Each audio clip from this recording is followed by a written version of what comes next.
Here we have about 18 pages of Zoo Chispa. This is the Outcasters Check-in number 5, I think. Yeah, number 5. And it's not easy writing a story, is it? But I wanted to write it. I'm not sure how I'm going to end this particular chapter. Each chapter has a title based on a musical terminology.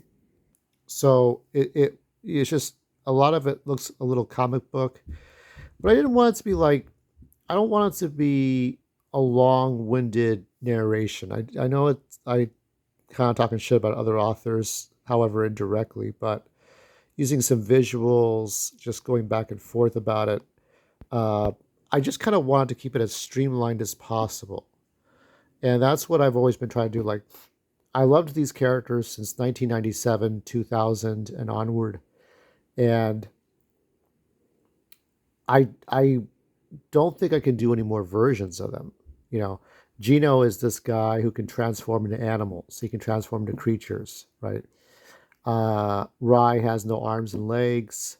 Drake has to wear a mask, not a K95 mask, but a full helmet mask that covers everything on his face. Jorge has like green life, like a chia pet growing all over him. He's just like he's part green. And Rosemary has Argyria, which her face is gray and no color. And she has to wear contact lenses to see in the dark. So uh, there's different titles, but I kind of want to like just like these are different perspectives. These are always different perspectives. I'm so glad I got to do this. Like this is the first week in this house, and all I've been doing is unpacking boxes and throwing away. I got to throw those boxes away, and I'm just trying to figure out what I'm supposed to do exactly with this story. I know where I want it to go, and once I get to that point with all the characters' perspectives. Now, keep in mind these are all parallels. Parallel is one story. Uh, it's all in the same place, but everybody's perspectives, right? So everybody's perspectives, sometimes they cross with each other, sometimes they don't. Sonic Adventure is a perfect example of this. Sonic Adventure, you have Sonic, you have Tails and Knuckles and Amy and that robot, and then Big Cat with the fishing line, fishing lure, fishing rod. Right? He's always chasing his frog, right? Froggy. And they all meet up with each other. They all know each other. Everybody knows who everybody else is because that's just the nature of it, right? And it all takes place on the islands. And I don't know why I felt the islands. I feel like there's a sense of tranquility, with the Hawaiian Islands. There's a sense of tranquility. Uh, what is it? Joe Rogan said, when you're conquered by ocean, you kind of realize your place. Um, yeah, I just wanted something that had meaning and depth. I think that's why, like at the end of one of my other books, the children who take over after the outcasters die in the alien and post-apocalypse, the rebuilding phase, right? It used to take place on in Tokyo. Then I moved it to the Hawaiian Islands. Then I finally just made everything happen on the islands.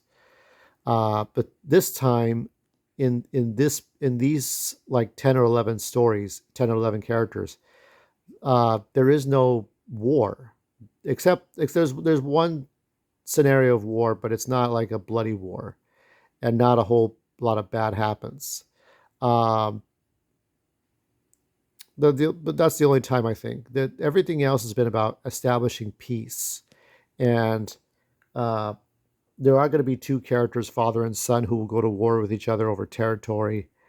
Um, I'm not sure how bloody that's going to get or how, like, so for this one here, Gino's stuck in a laboratory because Moses has to work on him to uh, to see how far along his transformations he's going. Gino's trapped in there. He can't just get out. He can't leave. But Ashley helps him to leave because Ashley, the circus freaks that I created in '97, and then I published later on in different books. I did different stories. Ashley, of the three circus freaks who work in a laboratory, who helped create Gino and Rye, she's the only one that really helps. She remembers who she was. The other two probably don't remember. Eric is a guy made of energy. Moses is the one that works on botany and genetics and anatomy, like the biology, just biological research, right?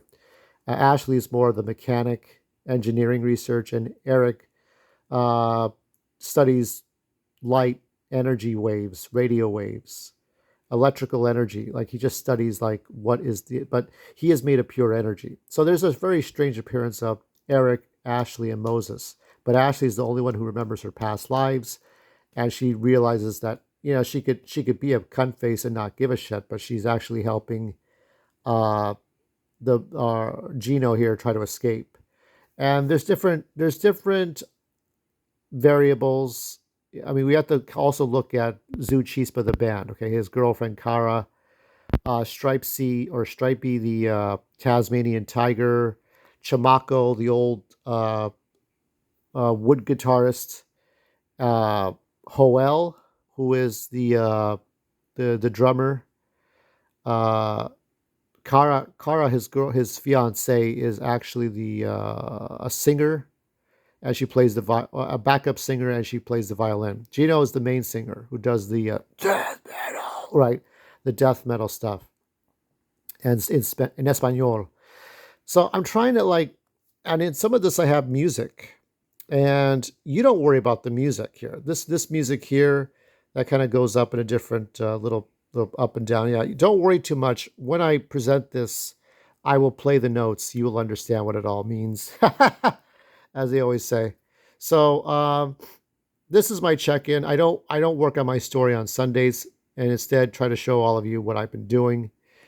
Uh, my first posts ever, on Facebook, and then like the first couple of posts on YouTube were about my stories. I didn't try to sponge off of like, oh, here's woke Star Wars, here's woke this, here's woke that. Well, I did my own shit because it was 2013, 2014, 2015. I was just doing my own stuff. I just wanted to do my own things. Now I see things that are like, between Star Trek Section 31 and Tony Von Doom or Victor Von Stark or whatever the hell it is Robert Downey Jr. is supposed to play.